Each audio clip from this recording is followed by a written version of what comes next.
Yo, what up, you guys? It's your boy, the Kryptonian Saiyan here, bringing you a review for One Piece Chapter 214. And I'm loving this right here, man. I've been saying, I was like, man, are they gonna let Vivi join? Is Luffy gonna strong arm her? And then I was just like, oh, she has Alabasta to worry about. There's no way she leaves her kingdom.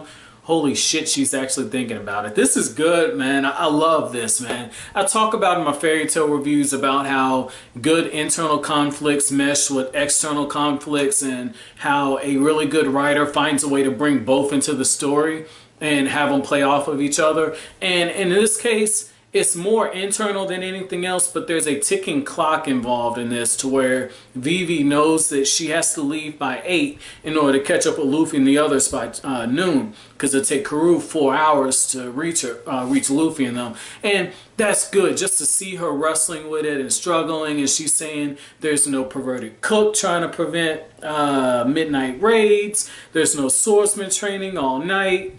I mean, you can tell that she misses it, and that's the beautiful thing about just making friends in general or meeting new people. You never know what impact they're going to leave on you, and just to see how Vivi is actually struggling with this is cool. She fought so hard to have her kingdom be brought back to normal, to get it from the grips of Crocodile and Baroque Works, and she risked so much and put herself through so much to make this happen. And yet she's actually considering throwing it all away. And even Ingram notices, like, hey, something's not right with her. You know, she's too calm. So it's good. At this point, I don't know which way she's leaning, but you know that she's leaning. I feel like she's leaning towards joining Luffy and the others, but I think her conscience is going to get the better of her. She's going to stay and be a princess.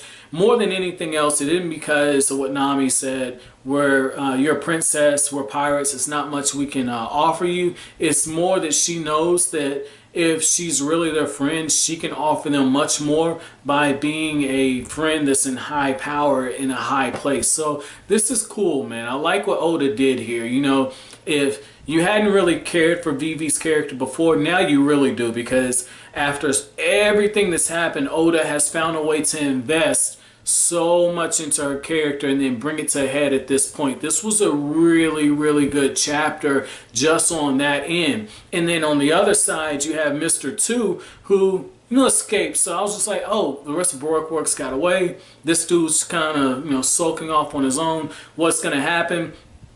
Luffy, looks like Luffy has another ally. I said probably like 100 chapters back, I was just like, when's Luffy going to start making allies? If these people on the Grand Line are this powerful, he's going to need friends. I believe I said that when, when Mihawk came through and just obliterated Zoro and took out most of Don Krieg's ships on the Grand Line before Don Krieg and Luffy met.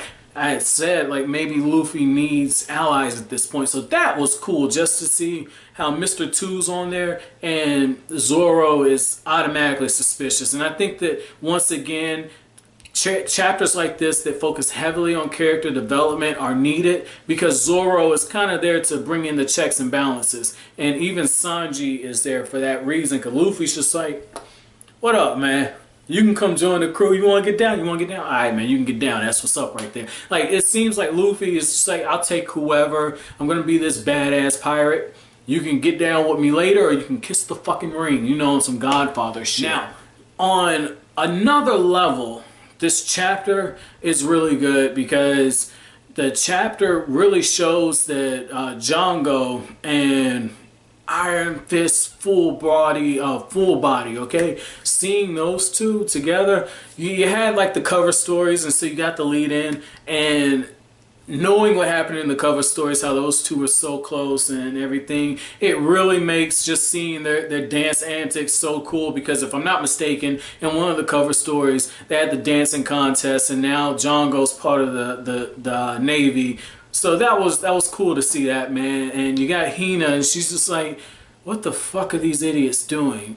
And as soon as she says, you know, Straw Hats, those two dudes, they're like, I'm coming for that fucker Luffy. Like, I like this. And That's what I was saying when Luffy and the others were racing towards the Grand Line.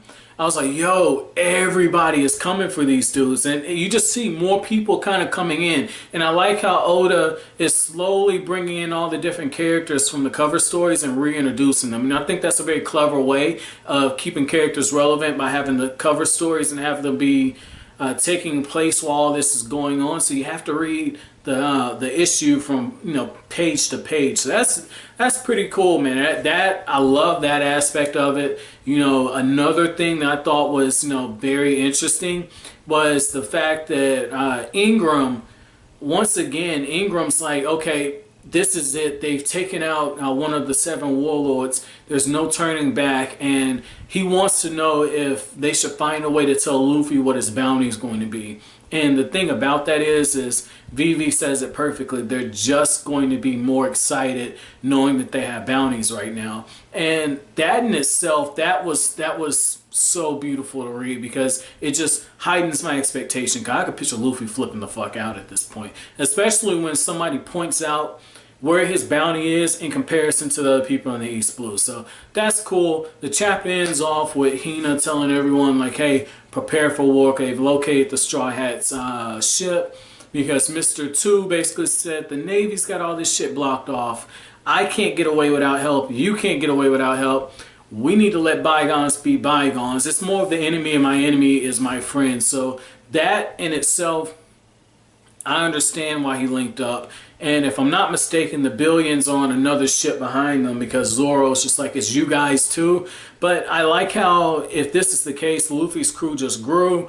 But if not, I would settle, and I would love to have Vivi part of the crew, because I just like her interactions. But at the same time, I'm looking at how she fits in, and I'm not completely sure she fits, because everything that she could offer, Nami fills that void. Like, that's the only thing on that. Maybe she could serve as some type of diplomatic person, but I really feel like there's enough collective smarts, and Luffy has enough collective, not collective, but enough emotional intelligence to be able to navigate himself if he has to interact with more royalty. But I do think that, Nami's character was pretty funny. She's looking all depressed, and she was just like, that fucker Ingram owes me 1 billion berries. And everyone's like, that's why you're upset? Like, that's my bitch, man. I love that. Like, that was one of the things that made the chapter for me, because this chick's about her money. And that's all it is. Like, in the back of my mind, I'm like, she's indebted to Luffy, but it wouldn't surprise me if she left his ass if the price was right. So, with that being said, what was your favorite moment in this chapter? I usually ask a detailed chapter question, not so much today. Just let me know what you thought. And fuck it, I have one now. When you're at this part of the chapter, did you want Vivi to be part of the crew? If you did, let me know why. If you didn't, let me know why. So that's it for this review, guys. If you like anything I had to say, hit that like button, comment, rate, subscribe, and share. I will greatly appreciate it. That's it. Thanks for watching Kryptonian Saiyan. Have an awesome day.